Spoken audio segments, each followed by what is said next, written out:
Hello and welcome to the show today. My name is Katie Lipschitz. I just want to let you guys know ahead of time that it is going to be pre-recorded this week. I'm going to be going out of town actually on Sunday, but I needed Saturday to kind of get myself organized and everything like that. And today we are going to be starting a series of deep dives into various organizations, looking into whether or not they qualify as a cult, a word that gets thrown around quite a bit these days, actually. So today's question is going to be, is the British royal family a cult? And we aren't just going to be throwing darts at the wall on this one. We are actually going to be using the BITE model, which is a model that was created by a former cult member named Hassan. And he escaped his cult and he now helps to what they call deprogram people who are born into cults or who have joined cults. We're going to use a abbreviated version of his criteria in order to determine whether or not the royal family qualify as a cult. Just as a disclaimer, I am not a psychiatrist, a psychologist, or a trained mental health professional. This is for entertainment purposes only. We are not making any diagnoses here. We are just having a little bit of fun while exploring some of the techniques that powerful organizations use to control its members, even if it doesn't qualify to the level of a cult.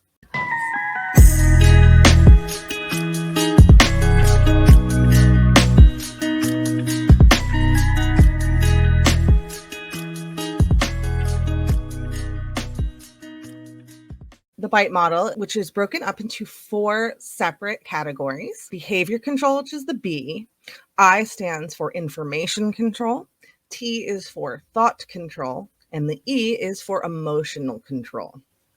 I want to take a look and see if there is any evidence to back up our claim. The first group of criteria are going to be things that I believe we can demonstrate through what we can see or what we actually know about the family. The second category is going to be for things that we either can't prove or we don't think are accurate.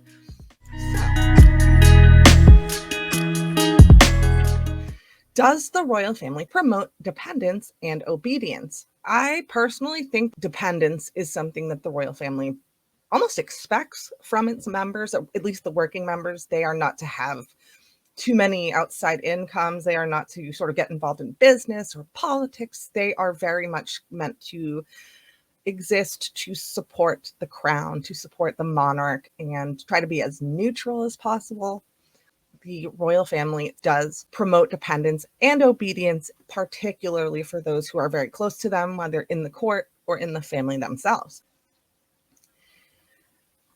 A cult attempts to modify behavior with rewards and punishments. And I think that this one is very obvious to be able to demonstrate. When members of the family in particular do well, they may be given things like titles, incomes, positions with the military. They get ceremonial positions that pay money.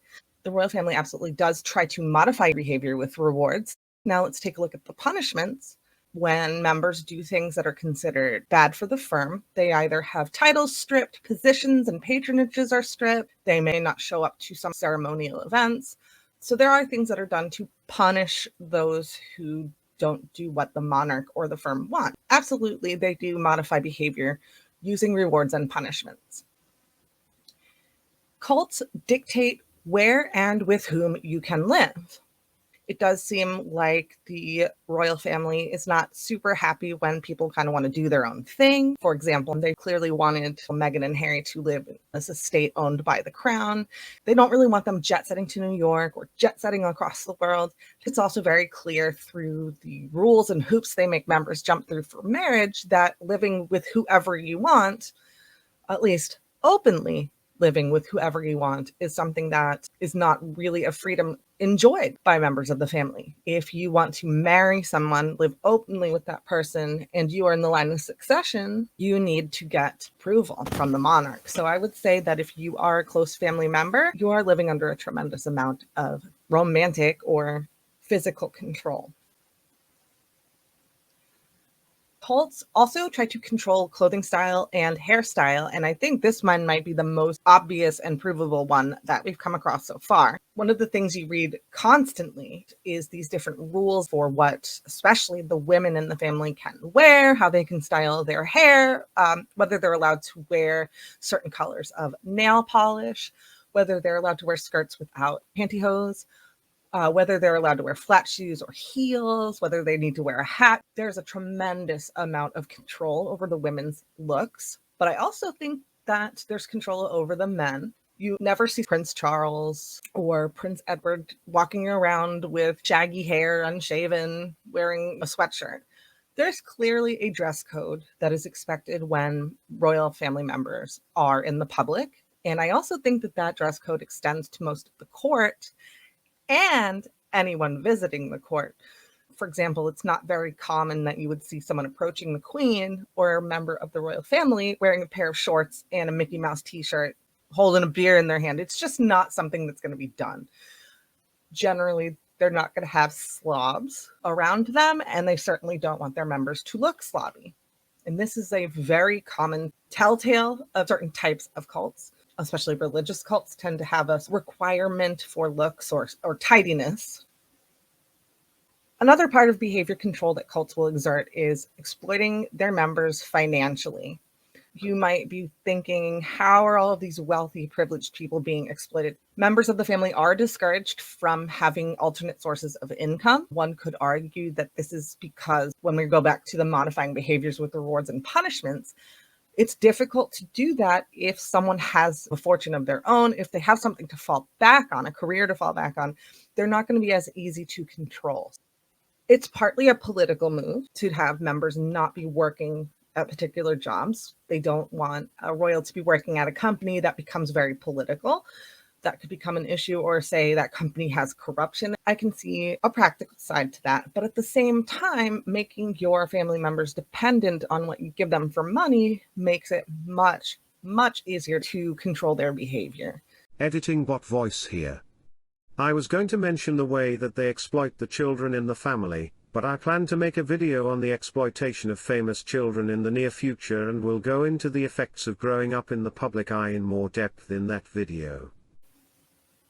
When you are a part of a cult, you will be required to seek permission when you make major decisions, especially when you are in the line of succession. It is actually legally mandated that you cannot marry outside of the permission of the monarch if you are within a certain degree of closeness to the throne. So if you are in the direct line of succession, you need to get permission to marry the right person, and that person needs to have certain criteria that they meet in order to qualify as a potential consort. At other times, your choice of spouse may actually outright exempt you from becoming a monarch. So that is yet another way to reward and punish people for behaving the way you want. There is a lot of overlap between these criteria that sort of back each other up. There are other things they need permission for as well. For example, when Prince Andrew turned in some of his patronages and positions after his scandal, he didn't just turn it into the Queen. He asked for permission to resign from those positions. And that is because he has to do that. You can't just do what you want. You can't just decide, I quit. And this is probably why the family had such a negative reaction to Prince Harry just sort of publicly announcing, hey, I'm quitting. That is just not the way things are supposed to be done. Now we're going to look at some things that are in the behavior control category that I feel like we either can't prove for certain, we don't have a camera in their homes looking at everything they do, or things that maybe don't qualify at all. Cults will restrict or control one's sexuality. There's some hints that that is something that happens. It is certainly something the royal family has done in the past. Right now, I don't feel like they're restricting or controlling sexuality, at least not publicly. However, I do think it's a little bit odd that there are no openly gay members of the immediate family. That just seems statistically unlikely, that no one is gay or bisexual or queer in any way. But I do think that maybe there's a level of don't ask, don't tell. I'm not going to say anything definitive here.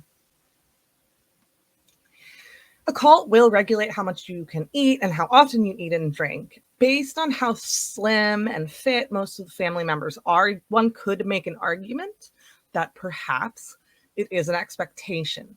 However, my personal belief is that this is one of those unspoken expectations. I think people who are constantly in front of a camera, constantly in the public eye, they don't need to be told that, hey, you need to look good from every angle. You need to work out. You need to look good in the clothing that you're wearing. When you have someone to do all of the work for you, cleaning up after you and watching your children, it does become a lot easier to kind of keep in shape, eat the right things when someone's making it for you. I don't know if I would say that this one is based on control or whether this is just something that when you're in the public eye, you tend to be a little bit more self-conscious. So I'm going to give the benefit of the doubt on that one. Cults tend to deprive their members of good night's sleep. They use sleep deprivation to lower your ability to use critical thinking skills, to sit and really decompress what you feel about something. This one I just think doesn't really apply. Cults tend to restrict the leisure time or activities of their members. And while I think there's some hints or indication that royal family members are expected to spend more of their time working than in leisure, we really don't have any proof that that is a definitive policy within the family. We don't really have any proof that they want to spend more time in leisure. So again, I'm going to say we don't have any evidence to back that one up.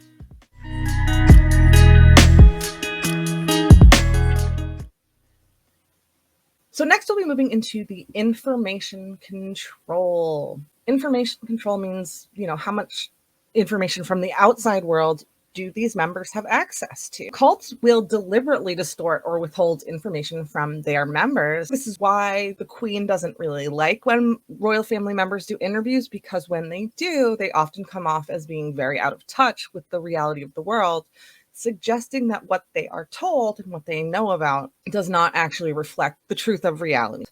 Information is controlled both coming in and going out. So I definitely think there is both information distorted by them and to them. Cults tend to forbid you from speaking with ex-members or people who are critical of the cult. It does seem like when people leave the firm, when, for example, the Queen's uncle, who was king for about 11 months, he stepped down to marry Wallis Simpson. He was exiled from the family. He was sent out of the country, and he was only able to return a few times during funerals and major events. And I think you see a lot of the same shunning kind of behavior. You saw it with Diana when she left the family. I think they have put a lot of pressure on her children to distance themselves from her. And again, you see some of that same behavior with Harry and his family having moved away from the firm. And they also don't spend a lot of time engaging with people who are heavily critical of the monarchy in general, people who are critical of the idea of monarchy. As far as I can tell, these are people they simply do not engage with. So take that as you will. Cults almost always divide information between inside information and outside. This one is very demonstrable. I think anyone that is a head of state is going to have this be an issue. I think this is why there's so often a cult of personality that develops around a person who is a figure of power. And I think the Queen of England is no different. Those who are in the court or those who are in the family obviously have information that only they are privy to that does not make its way outside of the walls of the castle. A cult tends to generate and use propaganda extensively, and I almost feel like I'd be insulting your intelligence by delving into how obviously true this is for the royal family. Almost every ceremony, every church service they attend, this is all about propaganda. This is all about putting a certain image, a family image, an average, everyday kind of image. You'll notice that when the Queen is going to church, she's not dripping in diamonds. She shows up looking like your grandma, and that is propaganda. Or when you see these sweet pictures of the Cambridge family out in the fields playing in their jeans and khakis, it's all propaganda, right?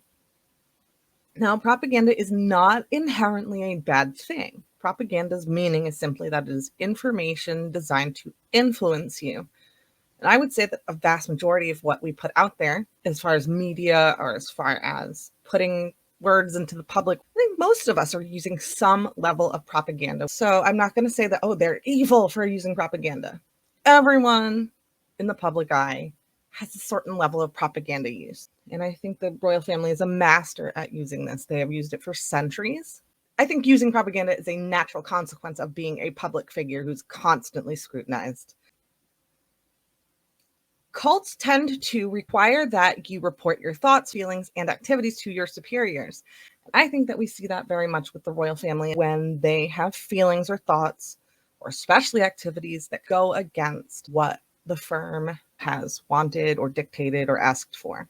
They don't seem to like to be blindsided by family members doing things. One of the reasons they got really angry with Harry and Meghan was they put out their notice that they were going to be leaving the family as full-time members without running it by the Queen first. So she learned at the same time that we learned that this was their plan. They were very clearly upset about that. Prince Charles has been essentially scolded by his mother at times for wanting to express his feelings to the world without running that by her first as well. You do see that scene in The Crown where the Queen scolds him for his speech that he gave when he became the Prince of Wales. She had given him a title and he went on and on about his feelings in the speech, and she was not impressed with him. So I do think there's a level of thought control. I wouldn't say that it goes as far as, say, Scientology, where you're going to be dragged into a room and interrogated. I don't think it's that kind of a situation. But I do think that they do not like to be blindsided with things you haven't told them. So now we're going to move on to a few things that we either, again, can't prove or I think don't really qualify. So cults tend to discourage access to non-cult sources of information. This is one that I personally believe is probably true. I think that where they are getting information from tends to be limited by those who are around them. So if the Queen puts, say, certain servants around Charles, then those servants may have some say in which paper is laying on his bed. But again, I can't prove that. I have no evidence to suggest that Charles or William can't hop on their computers and look up anything they want to. So again, I'm not going to say that it qualifies. Cults tend to use information gained in confessions against members. This, again, we have absolutely no proof of in the modern monarchy. However, throughout history, we know that people were tortured and that information would be used against them. Cults will gaslight you. So if you aren't aware, the term comes from an old movie. It's about a husband who essentially slowly drives his own wife crazy. So he turns the lights down and up and he messes with the lights, but whenever she notices it, he tells her she's crazy, she's seeing things, she's wrong. And eventually she starts to doubt her own sense of reality and does actually slowly start to lose grip on sanity and reality by the end. Cults can use self-doubt to control you. I don't see any proof of that with the royal family. I do think that they probably do gaslight members, especially members who are critical or even members who leave the firm. One could make a case that Princess Diana was gaslit. Again, that can't be said for certain. We don't know what goes on behind closed doors. We don't know what kind of conversations they've had. So I'm not going to say for sure that this is something going on. Cults will encourage other members to spy on and report the misconduct of members. This is, again, something that we cannot prove happens. Even in modern times, there have been reports about leaks, mole spies, people coming in, especially from the media, to spy on members of the family. Family members spy on each other.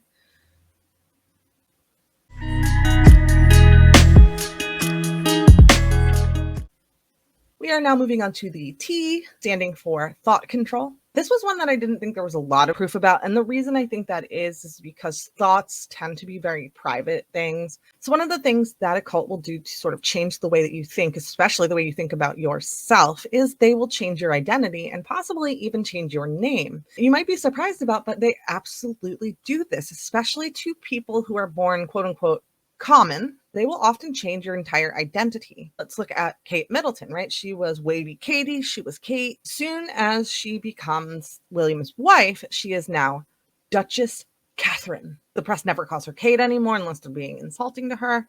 She's actually referred to as her husband's name. That's a very common thing in the aristocracy, that women tend to take on the identity of a husband. Foreign brides in the past have been forced to change their name, to anglicize their name to something that would be more acceptable to the masses, especially people from the outside. Changing their identity is a thing that the monarchy does. They want you to take on a new persona when you join their ranks. Cults will use loaded language and cliches to stop complex thought. Maybe less in the language, but much more in the cliched imagery that they use. They want to portray this sort of innocent family dynamic that may or may not actually exist. No, these are nice family people. How dare you say anything bad about them? Cults only allow positive thoughts. One of the things I find creepiest about the royal family is how they are not allowed to express any kind of negative feelings or thoughts. It's that never complain, never explain motto that the queen is credited with. It's what is known in the self-help world as toxic positivity. When you are a member of the royal family, it is 100% expected for you to always be on, smile, happy, and to the point where it's been noticed. People actually make comments about Kate Middleton having this really fake-looking smile glued on because she's probably instructed, smile, look happy, especially with what happened to Diana. The court and a lot of the royal family, they hated that she was complaining. They hated that she talked about her negative experiences. It seems like they missed the part where that's what made her so compelling. She confirmed what we all believe. Cults tend to instill black or white, them versus us, or good versus evil thinking. One could argue that as the head of the Church of England, the Queen does sort of fit into this good versus evil thinking. I'm going to say I don't have any proof of that. I suspect that there is very them versus us thinking when it comes to being in a royal family. You live with this fear that you might be violently removed from your position, so it does kind of other you from the average person. But I don't know if it's something that's instilled as a policy. I don't know if this is something that they do and indoctrinate you with from birth. I think it's a natural consequence of being a public figure. I think most public figures, whether they'll admit it or not, have a them versus us mentality, especially when they are dealing with the public en masse. Cults will tend to induce hypnotic or trance-like states to indoctrinate people. And again, I don't think we can prove indoctrination. I'm going to say that that one's probably not true. Cults will use excessive meditation, singing, prayer, and chanting to block thought. Some people might argue that going to a lot of church services does that, which the Queen, of course, does go to a lot of church services. I think that would be a bit of a stretch. I really see no proof that any of this is happening. I don't see them chanting or singing or meditating most of the time that we see members of the family. I've never heard anything about them doing that in private. These aren't medieval monks, so I think we can go ahead and just say that that one doesn't really fit the criteria. A cult tends to reject rational analysis, critical thinking, and doubt. This was one I struggled with where I wanted to put it on the list. I don't know if we have enough proof to say that they reject rational analysis and critical thinking. They probably do reject doubt, but if you doubt the power of the monarchy, what power does it have? I think that the royal family is an institution that is extremely slow to change. That tends to be true for older institutions in general. One of the ways that they stick around is they don't rock the boat too much from generation to generation. They change when they have to. And I would say that that's actually kind of rational, not irrational. So I don't think it fits here.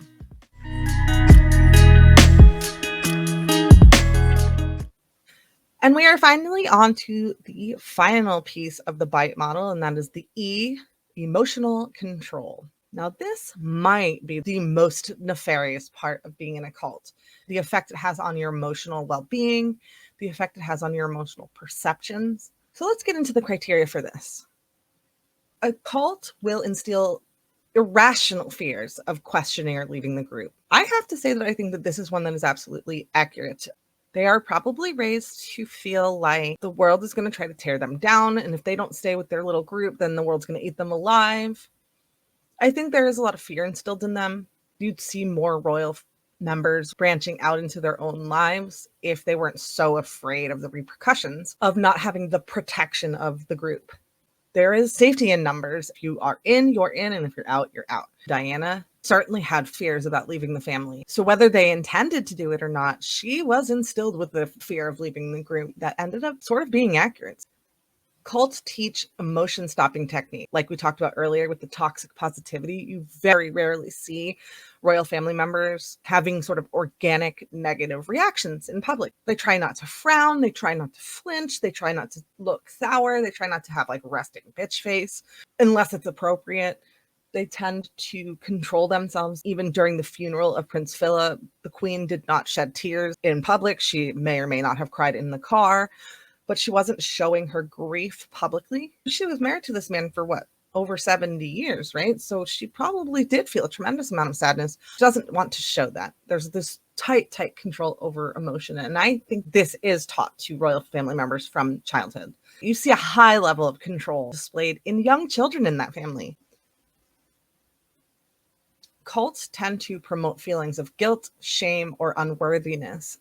I think we see this constantly. I think this is a natural consequence of a person being handed a position in life based solely on the fact that they were born into the right family.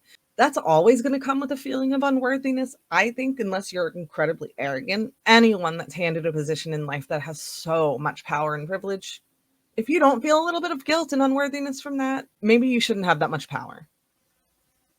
So this is one of the most famous ways that cults get their grips into you. They love bomb you. They shower you with praise or attention when you are first new to the group. Whenever a new partner is brought in by a royal family member, especially when they are very serious about each other, they're going to be photographed spending time with the Queen, and they're going to be laughing and looking like they're having the greatest time ever. And they'll push this through the press. They want this person to get out there. They want this person to be liked by the people. And so they give them a ton of attention. They shower them with praise. With Duchess Catherine, they went on and on about her college education, her quote unquote middle class upbringing, her normalness, and how beautiful she was. Very quickly after the press has sort of introduced you to the people, they will start with the criticisms. They will start nitpicking. But at the initial time of you joining the group, they love bomb the crap out of you. One maybe could argue that it isn't necessarily the firm that's doing the love bombing, that it is the media. While that is true, the media is controlled by the Queen herself. Sure, they can print things that the Queen doesn't like. The Queen can then deny those people access to the royal family. So it is generally in the interest of the British media, if they want to keep reporting on the monarch, to skirt the line of what the Queen will approve of. So I think when we see a certain person getting a ton of praise, a ton of good press, I think that's a sign that they may allegedly be getting a little bit of love bombing from the family, from the media, to make them want to stay, make them want to join the family, make them want to become part of the firm to help sell the image. Cults will shun you if you disobey or disbelieve. I talked about this earlier with the Queen's uncle. He was shunned to a large extent after he married Wallis Simpson and stepped down as king. He had to move out of the country. He very rarely saw his family. He wasn't invited to stand on the balcony. He wasn't allowed to join in on any of the family or firm activities. We also see some of the same things happening to Prince Harry, who I think is more of a disbeliever than a disobeyer. I think he still toes the party line much more than his great uncle did. However, he still seems to be being shunned, trashed in the media. They are not supporting his endeavors. They are not lending any publicity. They are not providing him security. And I think that that is one of the worst parts of this cult. Harry did not have a choice in being born into the family. He can leave the firm, but he will always be a prince by birth. He doesn't have the luxury of becoming a private citizen, no matter how much he might want that, no matter how much his family might wish he would. He will someday be the son of a king, the brother of a king, he's the grandson of a queen. He will always be those things. He will always be connected to his family. He will always be associated with his family. The shunning that is being done is meant to be a punishment. And that alone is, in my opinion, a sign of the cult operating. Cults tend to teach that there is no happiness or peace outside the group. They manufacture that lack of peace. I think this is their punishment. For them, that's a technique that tends to work pretty well throughout history. We know that people do leave, but they almost always return to the fold at some point. And now we're going to move on to a few things that maybe don't fit so well. Cults will tend to label some emotions as evil, worldly, sinful, or wrong. Can't really get into the mind of each member of the family. They certainly don't express their inner thoughts. So we really don't know if the queen and the higher up members of the firm, we don't know if they label some emotions as evil. If I were to be a betting woman, I would say that they probably do have that within their inner workings. There are probably things that are considered sinful as far as the family goes. I think one of those things would be criticizing the queen. That emotion might be considered evil or sinful or wrong to members of the family. So, for example, the Oprah interview that the Sussex family did, that might have been considered evil, worldly, sinful, and wrong to those in the inside. But again, we have no proof, no evidence, or any indication. We have gossip, innuendo, and rumor. Emotional control in a cult tends to threaten your friends or family. Again, this is one you could argue till the cows come home about. We don't know. So that is the end. I think that there is a lot of evidence to say that perhaps we are dealing with a situation that could be considered a cult. I'm not going to say that it is. So between these 4 slides, so having tried to use the criteria in a way to sort of make it a little bit more scientific of a process, out of the 32 criteria that were listed in those 4 slides, I determined that they qualify for about 22 of them. So 22 out of 32. So am I going to sit here and say that they're absolutely a cult? No, I don't think we have quite enough evidence to say that for certain. I don't necessarily think that it is something that can ever really be known for sure. I think that the royal family is a very tightly controlled, insular society.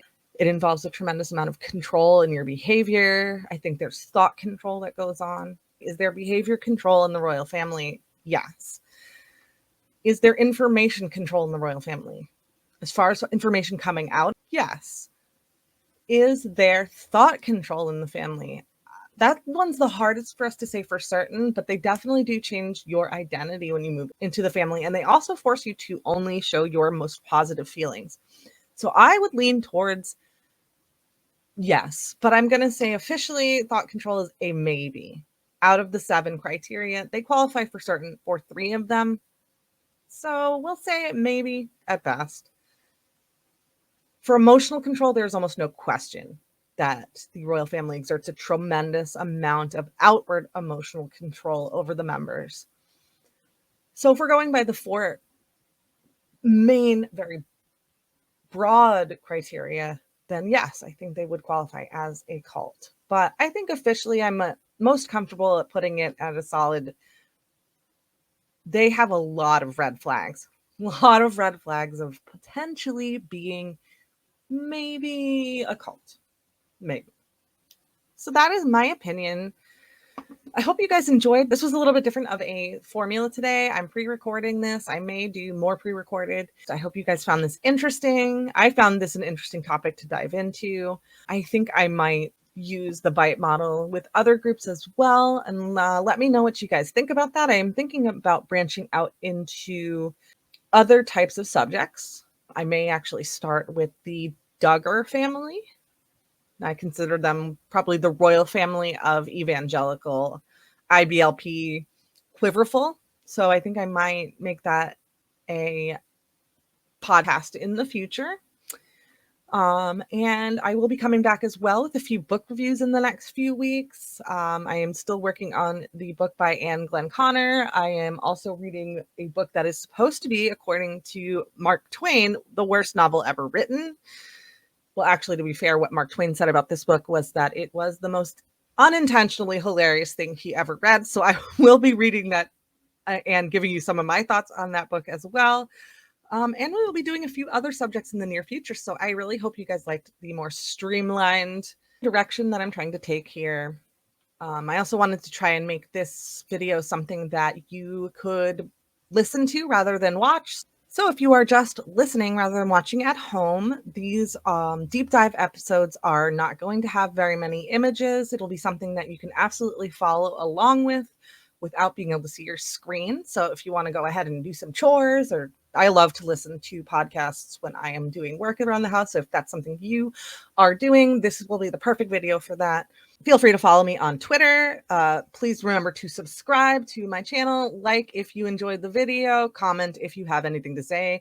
Hey, dislike if you hated it. That's fine with me. Let me know. I deserve to know that it was terrible. Okay, so if you hated it, go ahead and hit that dislike button. Go ahead and help me out. It all helps me out, so it's fine. I would love to get some suggestions if there's anything you would like to discuss, and I will catch you next time.